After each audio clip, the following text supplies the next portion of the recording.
Hi, it's Brian Cooley in for new mom Molly Wood. Welcome to the Buzz Report. First, the gadget of the week. It's the SanDisk Sansa Connect, a media player with Wi-Fi. Not the first, but perhaps the first that makes any sense. You can wirelessly share songs between Sansa Connects, but most importantly, grab new music wirelessly from a Yahoo store without a computer. Now, the music gremlin and Microsoft's Zune both made a run at this concept, but tripped on their little LCD faces for the most part. So, wireless sharing and downloading, 4 gig expandable capacity, and doesn't come in brown. The Holy Trinity. And $250 is not a bad price for the latest iPod killer. That won't be. Now the news. Northern California's utility, PG&E, theorized a new way to use a hybrid car. They say plug it in during the night when juice is cheap, and then sell that stored electricity back to PG&E at a higher price the next day.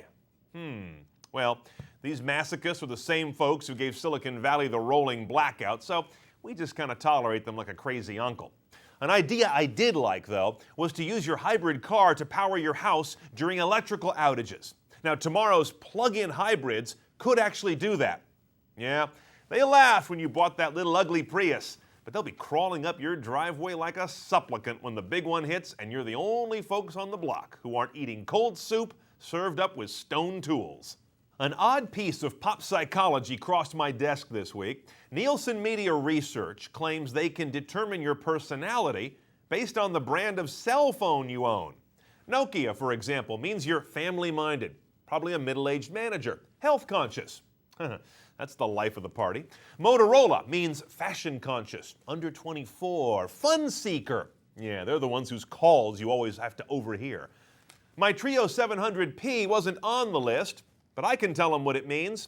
Enjoys dark, blurry photos, likes his tech bulky, and devoted to dying brands. Then there's my producer's phone, also a Motorola, but with a different Motorola message. It says, uses phone as a hammer. Doesn't know there are new models since the first Gulf War. Really needs a raise. Remember how great 411 information was before the cell phone era? When you would talk to a human, not have to repeat your request 7 times, and not pay $1.25 for the privilege? But Google may have just revived the good old days of 411. New service, 800-GOOG-411, is a directory assistance that is typically Google. It works. The voice recognition is quite natural. It'll connect you or say the number or text it to you, and it's free. Check it out. Calls recorded for quality. Goog 411, experimental. What city and state? San Francisco, California. San Francisco, California. What business name or category? CNET Networks. CNET Networks. On 2nd Street. Text message. Text message sent.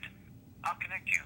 Now, my only concern is that disclaimer. Did you hear it? Not may be recorded, but will be recorded, period. Yep, it's the world's biggest, most irresistible, voluntary wiretap. But go ahead and use it. What's the worst that can happen? You get ruled out of running for office for life. It's not so bad. I'm Brian Cooley. This has been the Buzz Report. Thanks for watching.